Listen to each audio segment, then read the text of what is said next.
எனவே இப்போது இருக்கக்கூடிய சூழ்நிலையில தமிழ்நாட்டில் இருக்கக்கூடிய பால் உற்பத்தியாளர்கள் அவர்கள் தேர்வு செய்யக்கூடிய அமைப்பாக நம்முடைய பால்வளத்துறை இருக்கிறது. எந்த இடத்துல சார் நம்ம இடைவெளி விட்டோம், எந்த இடைவெளிய அமுல் நிரப்பிட்டு இப்ப நம்ம திரும்பவும் நம்ம மக்கள்கிட்டயே நீங்க ஆவினுக்கு கொடுங்க பால்னு கேட்கிற அளவுக்கு நம்ம ஏன் தள்ளப்பட்டிருக்கோம்? எந்த இடத்துல நம்ம அந்த கேப்பை கொடுத்தோம் அமுல் உள்ள வந்திருக்கு? தம்பி, இது வந்து ஒரு தவறான அபிப்பிராயம் என்னுடைய கருத்து. எப்படின்னா, இன்னைக்கு குளோபலைசேஷனுக்கு பிறகு, உலகமயமாக்கலுக்கு பிறகு சந்தை ஓப்பன் மார்க்கெட் தான். அது பாலா இருக்கட்டும், ஒரு பெட்ரோலியமா இருக்கட்டும், குண்டூசியா இருக்கட்டும். இவங்க சைனா பொருட்கள் தமிழ்நாட்டிலேயோ அல்லது இந்தியாவிலேயோ அந்த அளவுக்கு நமக்கு கிடைக்குது. ஏன்னா அது உலகமயமாக்கல் தான் அதுக்கு காரணம். அதே பற்றி இன்னைக்கு சந்தையில் பார்த்தீங்கன்னா நிறைய கம்பெனிஸ் வந்துருக்கு. நிறைய கம்பெனிஸ், அமுல் மட்டும் இல்லை, அமுலோட எவ்வளோ பெரிய பிளேயர் ஹட்சன். அதுக்கடுத்து பார்த்தீங்கன்னா நம்ம மில்கி மிஸ்ட் இருக்குது, டோல்டா இருக்குது, எக்கச்சக்க கம்பெனிகள் இருக்குது, சின்ன சின்ன கம்பெனிஸ் இருக்குது. ஸோ இதெல்லாம் அந்த உலகமயமாக்கலினுடைய விளைவுனால இன்னைக்கு ஏற்பட்டக்கூடிய விளைவை தவிர எங்கேயும் கோட்டை விட்டதல்ல. இப்போ நம்ம என்ன பண்ணோம்னா, இன்னைக்கு இருக்கக்கூடிய சவாலான சூழ்நிலையில அடுத்த நிலைக்கு இதை எடுத்து செல்வது எப்படி என்ற எண்ணத்தோட வேலை செய்துட்டு இருக்கோம். ரெண்டாவது, ஆவினை பொறுத்தவரை நீங்க பாத்தீங்கன்னா நம்ம லாப நோக்கில் செயல்படல. அதை நம்ம நீங்க தயவு செய்து நம்முடைய தம்பிமார்கள் மிக தெளிவாக கருத்தில் கொள்ளுங்க.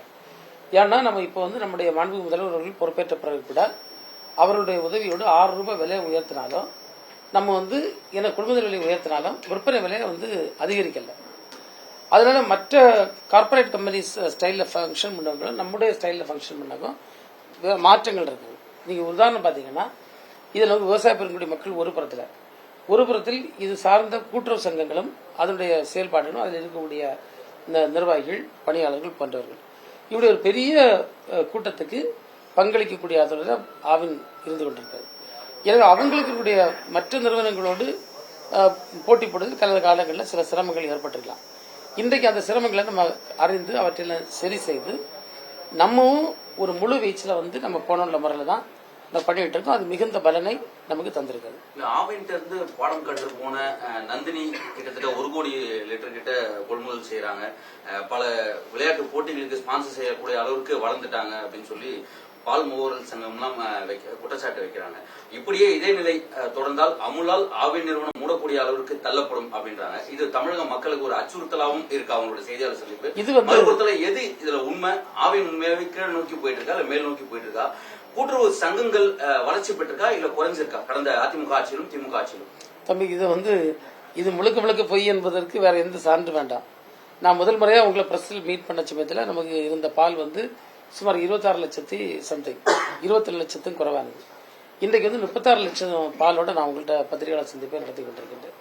எனவே இந்த அளவுக்கு பால் உயர்ந்திருக்குன்னா நிறுவனம் வளர்ந்திருக்கிறது சந்தேகமே இல்லை. அப்படி விற்பனை நமக்கு அதிகப்பட்டிருக்கு. இப்போ நாங்கள் 36 லட்சம் லிட்டர் பாலை வாங்கி எங்கே கொண்டு விட முடியும்? நாங்கள் விற்பனை செய்தாகணும். உபப்பொருட்களுக்கு தயாரிப்போம், மீதி விற்பனை செய்தாகணும். அந்த விற்பனையை நம்ம சைமல்டேனியஸாக உயர்ந்திருக்கு. எனவே ஆவின் நிறுவனம் இப்போ மீது சுமத்தப்படுகின்ற குற்றச்சாட்டில் எந்த விதமான ஆதாரமும் இல்லை. அதை நான் பலமுறை தெளிவுபடுத்தியிருக்கேன். இதை ஹைட் அண்ட் சீக்கிரம் பண்ண முடியாது. இன்னைக்கு பாலை வாங்கணும், இன்னைக்கு பாலை விற்கணும். மிஞ்சி போனால் 2 நாள் வச்சிருக்க முடியும், அவ்வளவுதான். இதை லட்சக்கணக்கில் லிட்டர் பாலை வாங்கிட்டு இங்க எங்கும் மறைச்செல்லாம் வச்சிருக்க முடியாது. அமுலால ஆவினுக்கு எந்த விதமான பாதிப்பும் இல்லை. இந்த 100% இல்லை. நீங்க பாத்தீங்கன்னா நம்ம இன்னும் இதனுடைய வளர்ச்சி மிகப்பெரிய, இந்த ஆண்டு நீங்க பாத்தீங்கன்னா மிகப்பெரிய அளவுறோம். நாங்க எப்படி மற்ற நிறுவனங்கள் இருக்கிறதோ அதை விடவும் மேலாக இன்றைக்கு தமிழ்நாட்டில் உற்பத்தி செய்கின்ற பாலை முழுமையாக நாம் கொள்முதல் செய்வதற்கான ஒரு வியூகத்தை வகுத்து வருகின்றோம். அப்படின்னா நம்மகிட்ட யாருக்காவது பால் வேணும்னா அவங்க நம்ம மூலமா தான் வாங்க முடியும்.